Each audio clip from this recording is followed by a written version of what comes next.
AI tools are amazing. AI tools are very dangerous at the same time. You have to have the knowledge. You have to be very good at what you are doing, even when you are using AI tools.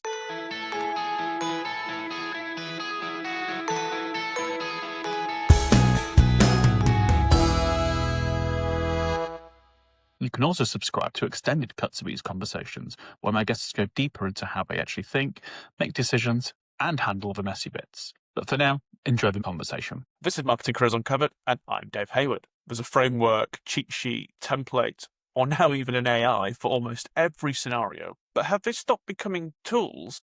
And how much have they taken away from our ability to really think for ourselves? My guest today, László Aszalós, comes at this from a slightly different angle. He spent years working on website performance and conversion, figuring out what actually moves the numbers and what actually just looks like it should. So today is all about what happens when you don't really understand what's going on underneath and inside the machine, because that's where things can really start to get expensive. So with that in mind, László, should we kick off with just with a little bit of an introduction to yourself and what you're up to and what keeps you busy? Yes, hi Dave. Very nice to meet you. And yes, I'm László. I do website optimization. I've been working on websites for over 2 decades, which is mad. And what I do currently, I work with companies who feel that their not just website, but their digital presence is not working well. I go in and I try to strategically change their approach and give them tools to understand what is working, why is working, the most important question, and how to change things and to understand when there is a need for change. Yeah, that distinction is really important. You know, when is there a need for change? So that's really helpful. Thank you. So, I guess just to kick things off, then, what I don't want to do is sort of sit here and poo-poo sort of frameworks and templates and approaches. I think they can be really helpful starting points. And from your perspective, when are frameworks genuinely useful in your world? I do believe that frameworks are very important. Frameworks keep teams together. They give brands that brand identity because everyone can work from the same templates. Templates are amazing. I do believe and are fundamental for teams, not just marketing teams, any kind of teams. But also when frameworks are too rigid or are set for a too long time and not changed, then basically they will become the stopgaps. So just to give an example, many companies, I've been in quite a few companies, and we always had marketing plans for the next year. And that was fine. And we had the campaigns, we planned quite a lot of things always. But then life happens. And many things in life you cannot foresee. But for frameworks are important, but also equally important is for you to dynamically approach frameworks, to be able to always adapt to the reality of life and the business and the industry. Some industries change very quickly. Some other industries need a lot of time to change. So that depends on the industry as well. But I would say that frameworks are very important, again, for brand recognition, for teams to sing from the same hymn sheet. But equally, you have to be able to change them. Yeah, and it's when they become the answer in themselves, and we don't come back every sort of 3 or 4 months or whatever time period really, and go, well, actually, are the assumptions through which we're operating through that still actually valid? How has the world changed? And a template or a framework, frankly, doesn't have to live with the consequences of you making a poor decision. I'd really like to see. Have you got any examples from your work where you might have sort of felt the sharp end of that, where you're working through a decision, got something that, okay, this looks right on paper, but the moment you begin actually implementing that, it just didn't quite add up. Well, of course, it's especially at the beginning of my career when I was very eager to prove myself and to put my knowledge into practice. And it happened quite often that I was focusing on the wrong numbers.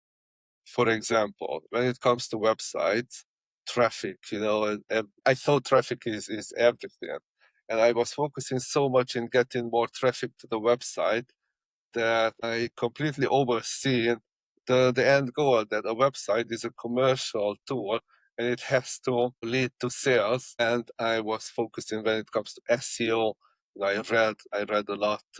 I got into SEO reading the blog of Rand Fishkin, which quite a few people might know. And he was explaining a lot of stuff. And I was so eager to implement a lot of the ideas he was speaking and writing about, that I started optimizing for keywords, which commercially weren't really important for the company.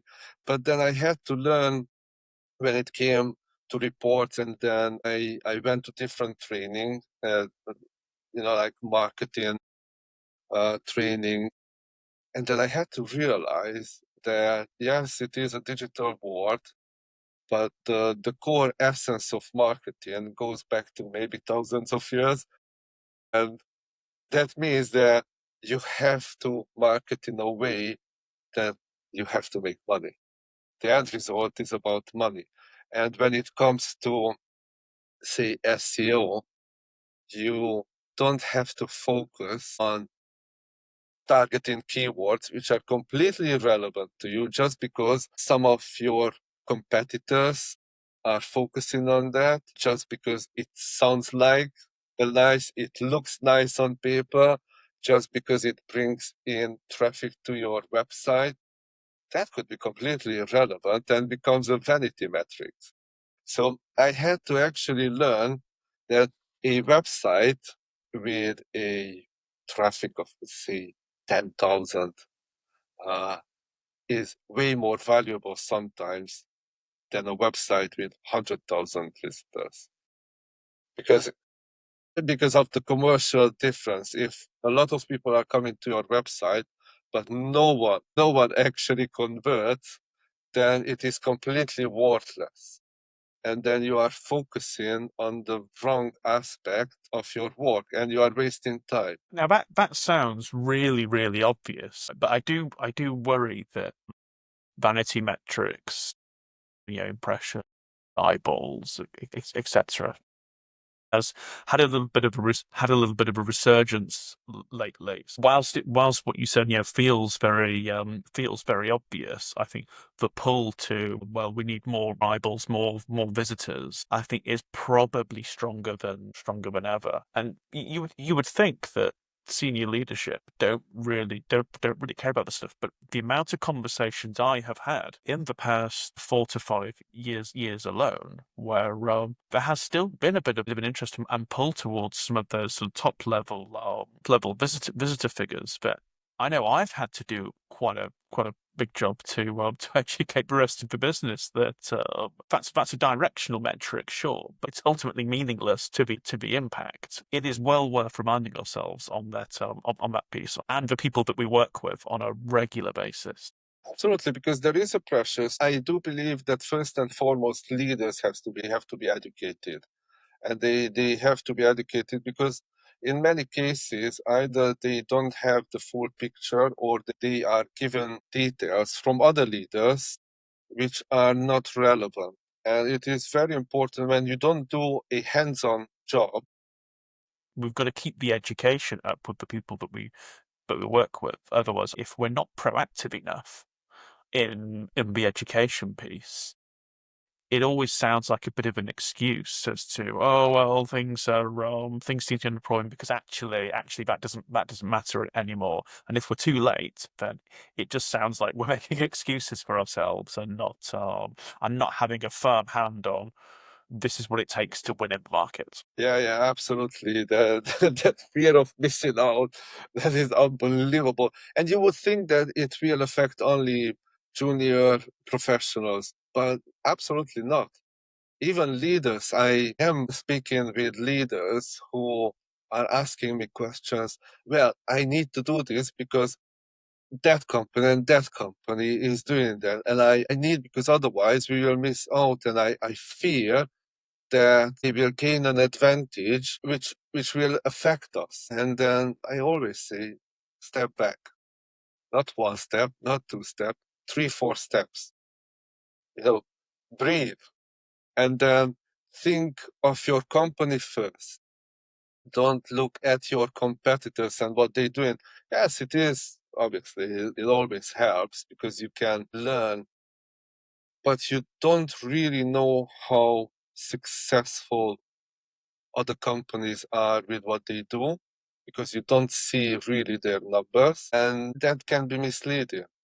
Decision making and context are really, really important here, regardless of what sort of tools and technologies are available. From your experience, when we pull sort of templates and playbooks, or even sort of deploy AI models, what have you found that they threaten to remove from the decision making process for us? Well, first, we have to differentiate between templates and AI. Let's speak of templates first. It is very important that you have to approach this dynamically. But you always have to keep in mind your targets, how to achieve your targets, and what exactly do you want to achieve with your people.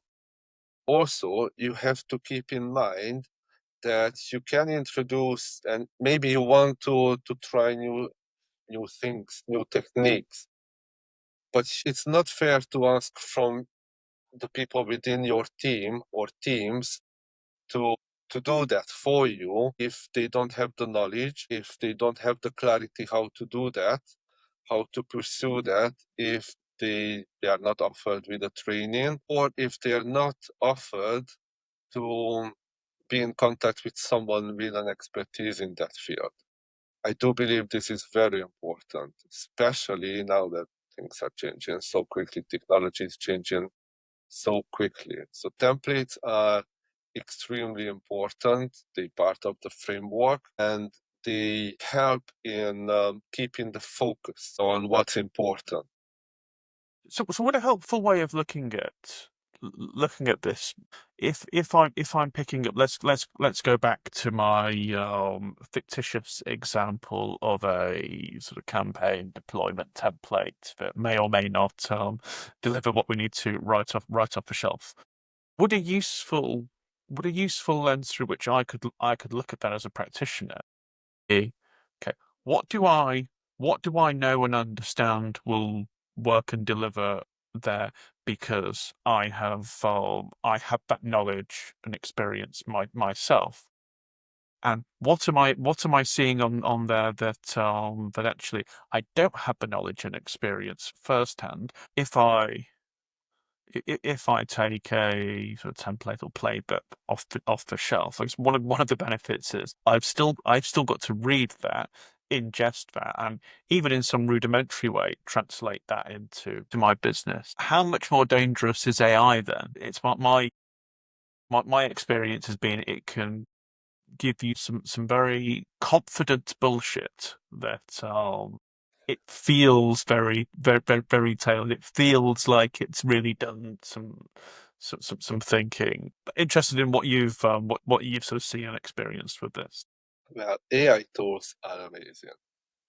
AI tools are very dangerous at the same time. And one of the reasons is because AI tools are built in a way to give you answers in such a confident way that you just believe it at first. And then you have to have the knowledge. You have to be very good at what you are doing, even when you are using AI tools, because you have to be able to spot when they start hallucinating, when they start making up things. AI tools, this confidence in answering you can be very misleading because it can give you an answer which is the wrong answer, but when you are in a hurry, you will believe that you might use that. I read an article recently that already 15% of the content on the internet is AI hallucination. It's the wrong information. So basically, and because AI tools, how they work, all these LLMs, every single one, they have their training. They are retrained all the time. All these new models, they have their own trainings. And then they go and try to find the information. But because they will find hallucinated information and they cannot tell whether that hallucinated information is hallucinated, we will give you that as an absolute definitive answer.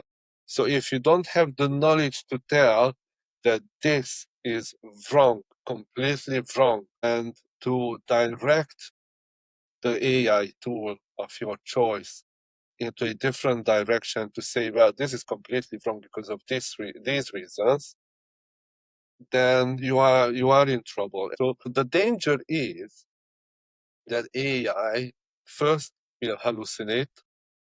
You have to check that. Second, will give you the wrong answer. So not necessarily hallucinate, but won't understand the true context of what you are looking for.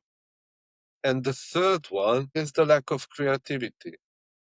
And then your knowledge has to be better and better and better and better. And you have to outcompete the AI on this, really. So on the hallucination piece, I mean, that's the biggest thing that trips people up. You and I, without getting into a guessing your age scenario, come from an era where we had to know stuff, so we kind of know stuff, so we can spot when something's a little bit iffy, is hallucinating, and with the means to sort of check that up. If I don't necessarily have it, if I'm perhaps a little more junior, or I'm using AI in an area where I'm trying to develop some expertise, how do you check that whether something's hallucinating or not? Well, It's a real conundrum, isn't it? It is, but I do believe that there is a solution for that, and that's called the books. That's called books. They'll never catch on. They'll never catch on. The thing is, and I know this is very difficult, especially when you let's say that suddenly you are interested or you need to improve your skills in an area, but only for a limited time. Say that you have a project for 4 months and you need a special knowledge during those 4 months. It is very difficult to read 10 books from that area from people who are really good at it. It is very difficult.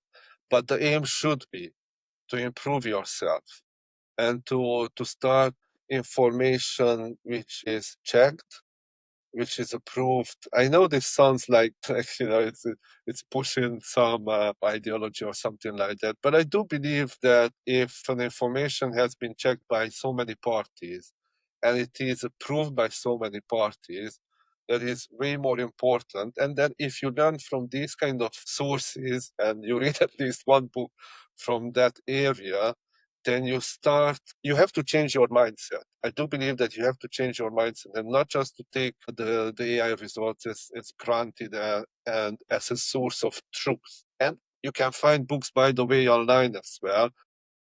You can use AI to give you an overview, but I do believe that education, coming back to education on all levels, from leaders down to the most junior people, I do believe that in schools, I do believe that it should be already taught how to use AI, how to approach AI, because children, no one is prepared for AI.